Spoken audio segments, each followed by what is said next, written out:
All right, so an interesting development has happened over the last like 24 hours, okay? And I want to just get into this. This is posted by a few people that Sledgehammer are actually taking over the multiplayer of Black Ops 7.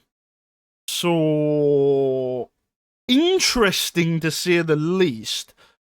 If this is true, I don't know how to feel about it on a personal level because I've always loved playing treyarch games. I've always been really into the treyarch games, but ever since Black Ops 6, it has been treyarch. What have you done? This is not the treyarch I know and love. Sledgehammer, however, people hate on Sledgehammer games, right? But all of their games they've made, they have fixed and supported and done what they can. Even Vanguard, and I hate Vanguard. You know, they did things in that game to at least show they were trying to fix it, which is more than Treyarch and Infinity Ward had done. Sledgehammer last year got rushed into doing something, and they released multiplayer with constant support, new maps, and the maps that they actually released after the game, like DLC, like what's it called, mid-season stuff, was great. So 6-star Rio, you know, even Vista wasn't bad. Like the maps were good. So I'm sat there thinking, you know, we might have some good news with the multiplayer because we at least know that Sledgehammer are playing to their strengths. They can fix things that works for them, and we know that they can make something good. Okay, now just on a side note, I saw a tweet earlier saying about how great the modern systems of COD are, that they can load in games so fast.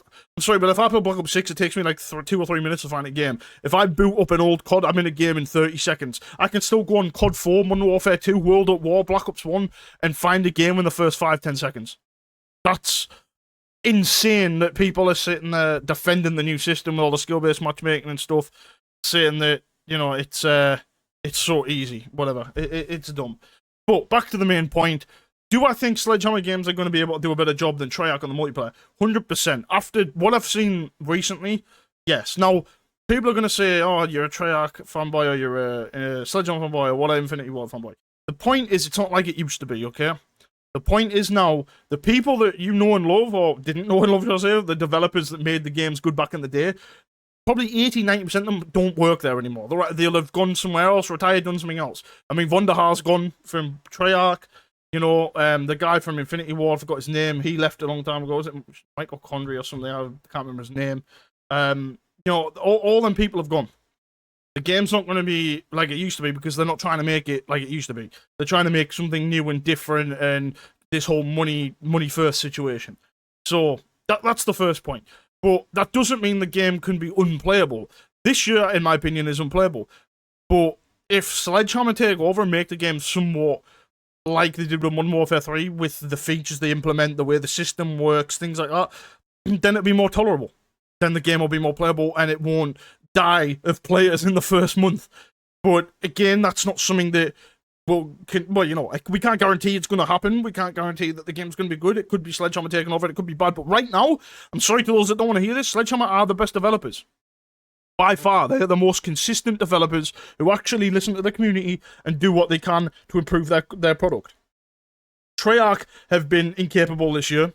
Infinity Ward have been incapable for the last, 5 or 6 years. And it's ridiculous. It's shambolic. But from what I read, and this could be wrong, so I'm not going to say it's factual, but from what I read a good few years ago about Activision and Infinity Ward are the lead developers of Call of Duty, meaning that they get to point the stick. Like, no, we want to do this. So even, I don't know if that's the case, but it was like if Treyarch or Sledgehammer wanted to do something and Infinity Ward didn't like it, they could basically say no. Don't know if that's factual, so don't quote me on it, but maybe look into it yourselves. That's just what I heard through the grapevine a few years ago. If that is the case, that would explain why a lot of the games weren't what they were sort of wanting to be in the end run. Obviously, Advanced Warfare 2 has been wanting to be created by Sledgehammer since World War 2. Now, I liked World War 2.